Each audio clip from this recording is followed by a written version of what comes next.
જય જોહાર। આજની પાડલિયા ગામ ખાતે જે પીડિત પરિવાર છે એમના સમર્થનમાં એમના હાલ પૂછવા માટે અને એમની સાથેની સંવેદના રજૂ કરવા માટે અહીં ઉપસ્થિત થયેલા આજુબાજુ ગામોના સરપંચશ્રીઓ, ગ્રામ સભાના મુખીઓ, પોલીસ પટેલો, તમામ પદાધિકારીઓ, વડીલો, યુવાનો, માતાઓ, બહેનો, ભૂલકાઓ, જેટલા પણ લોકો અહીંયા અમને સાંભળે છે એમને મારા ચૈતર વસાવાના જોહાર વંદન કરું છું, સૌને મારા નમન કરું છું।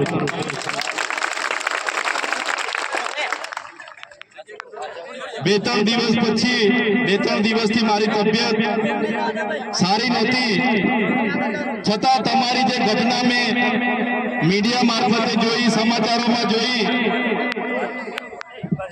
અને મને થયું કે કઈ વાંધો નથી, મારી તબિયત નરમ હશે, તાવ હતો, શરદી હતી, ખાંસી હતી, પણ જે મારી બહેન સાથે અત્યાચાર થયા છે, જે મારા ગામના આદિવાસી લોકો પર લાઠીચાર્જ થયા છે, ત્યારે મેં નક્કી કર્યું કે પાડલિયા ગામમાં જઈને એ પરિવારને મળીશ અને આજે મેં પરિવારની વચ્ચે ઊભો છું ને તમે બધા મારી સાથે આવ્યા છો, ત્યારે મારી બીમારી, મારો તાવ, મારી બધું જતું રહ્યું છે।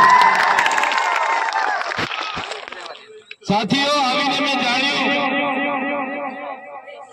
અહીંયા વન અધિકારીઓ પોલીસ બંદોબસ્ત સાથે આવ્યા હતા, પોલીસ અધિકારીઓ પૂરી તૈયારી સાથે આવ્યા હતા।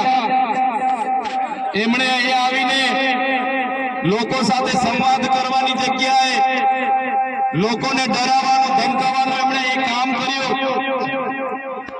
જે કુવામાંથી આ ગામના લોકો પાણી પીતા હતા એ કુવાને પુરાણ કરી દીધો।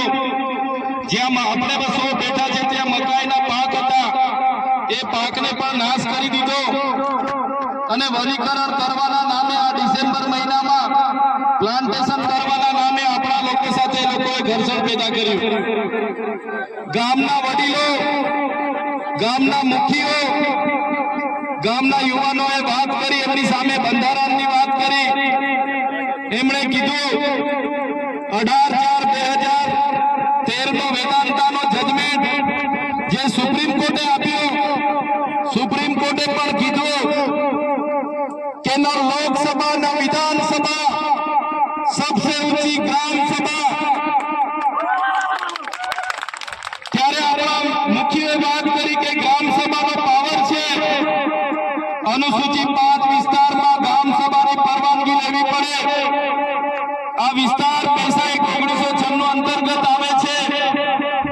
તમારે આ કાર્યક્રમ કરવા માટે, તમારે આ પ્રકારનું પ્લાન્ટેશન કરવા માટે ગામ સભાને કેમ જાણ કરવામાં નથી આવી, ગામ લોકોની કેમ નોટિસો આપવામાં નથી આવી, ગામ સભાની મંજૂરી કેમ લેવામાં નથી આવી, એવા સવાલો કરતા વનકર્મીઓએ, પોલીસ અધિકારીઓએ ઉશ્કેરાઈ જઈને આપણા 10 થી 15 આગેવાનોને પકડીને બળજબરીપૂર્વક અહીંથી પોલીસ સ્ટેશને લઈ જવા માટેના પ્રયાસો કર્યા। ત્યારે ગામના લોકો એમને છોડાવવા માટે આગળ આવ્યા। ગામ લોકો છોડાવવાનો પ્રયાસ કર્યો ત્યારે પોલીસના અધિકારીઓએ પૂર્વ આયોજિત કાવતરા મુજબ એ લોકોએ ગામના લોકોને દોડાવીને લાઠીચાર્જ કર્યો। હમણાં જ ગામના મુખીએ, ગામના સરપંચો, એમને ગામના પોલીસ પટેલે મને કીધું કે લગભગ 32 થી 35 લોકો ગંભીર રીતે ઘવાયેલા છે, એમને ઈજાઓ પહોંચી છે અને એ લોકો પોલીસના ડરના કારણે સરકારી દવાખાનાઓમાં નથી ગયા, પણ ઔષધિઓની દવા કરે છે, દેશી દવા કરે છે અને આજે પણ એ લોકોની સ્થિતિ ખૂબ જ ગંભીર છે। ત્યારે મિત્રો સવાલ એ થાય છે કે આ પ્રકારની સૂચના કોણે આપી પોલીસને? કયા ભાજપના નેતાઓએ પોલીસને મોકલ્યા? કયા ભાજપના નેતાઓના ઈશારે લાઠીચાર્જ થયો? કયા ભાજપના નેતાઓના ઈશારે 27 જેટલા ટીયર ગેસ છોડવામાં આવ્યા અને કયા ભાજપના નેતાઓના ઈશારે 50 થી પણ વધારે રાઉન્ડ ફાયર ફાયરિંગ કરાવવામાં આવ્યું। આ ફાયરિંગમાં નાસભાગ કરતા ઘણી માતાઓ, ઘણા બહેનો, ઘણા વડીલો ઈજા પામેલા છે। ત્યારે સાથીઓ, આપણા આદિવાસી સમાજ સંવિધાન અને સંવાદમાં માનનારો છે। આપણા લોકોએ સંવિધાનની વાત કરી, સંવાદની વાત કરી અને વન અધિકારીઓ અને પોલીસ અધિકારીઓએ એમનો સત્તાનો ઉપયોગ કર્યો। ભાજપના નેતાઓના ઈશારે આપણા લોકોને ડરાવવાનો, ધમકાવવાનો ઉપયોગ કર્યો। આપણા લોકો પર લાઠીચાર્જ કર્યો। ત્યારે આ ભાજપની સરકારને, એમના એસપીને, એમના ડીવાયએસપીને, એમના ડીસીએફને આ ચૈતર વસાવા કહેવા માંગે છે, અમે આદિવાસી લોકો સંવિધાનમાં માનનારા છે, અમે આદિવાસી લોકો સંવાદમાં માનનારા છે। અમારા આદિવાસી લોકોને તમે છંછેડ છો। અમે સંવિધાનને અમે સંવાદ સાઈડ પર મૂકીશું। એ દિવસે અહીંયા આર પારની લડાઈઓ થવાની છે। આ આદિવાસી સમાજનો ઇતિહાસ તમે જોઈ લેજો। આઝાદીની લડાઈમાં અમારા ગુરુ ગોવિંદજી લડ્યા છે, ભગવાન બિરસા મુંડા લડ્યા છે, તાત્યા નાયક લડ્યા છે, ખાત્યા નાયક લડ્યા છે, જલકારી બાઈ લડી છે, મહારાણા પ્રતાપનો ઇતિહાસ જોજો, અમારા પંજાબ ભીલ લડ્યા છે।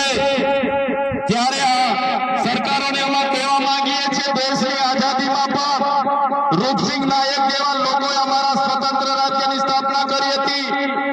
દેશના વિકાસમાં પણ અમારા આદિવાસી સમાજે પરસેવો આપ્યો છે, લોહી આપ્યું છે। દેશના વિકાસમાં જ્યાં ડેમોની જરૂર પડી, અમારા લોકો વિસ્થાપિત થયા છે। કોરિડોરની જરૂર પડી, અમારા લોકો વિસ્થાપિત થયા છે। નવા નેશનલ હાઈવે બનાવવા અમારા લોકો વિસ્થાપિત થયા છે। એરપોર્ટ બનાવવા માટે અમારા લોકોએ જમીનો આપી છે। જળ, જંગલ અને જમીનો પર રહેનારો અમારો મૂળ માલિક આજે પોતાના સમાજ સાથે, આજે ગામથી, પોતાની સંસ્કૃતિથી, પોતાની પ્રકૃતિથી છીનબીન થઈ ગયો છે। આટલું બધું કર્યા પછી પણ અમારા લોકોને તમે રંજાડવાની વાત કરશો। તે દિવસે અમે તીરકાંઠા નથી ચલાવ્યા, 13 તારીખે અમે ભાલા પાલ્યા નથી ચલાવ્યા, પણ અમારી માતા બહેનોને હેરાન કરવામાં આવશે। આવનારા દિવસોમાં તીરકાંઠા પણ ચાલશે ને ભાલા ને પાલ્યા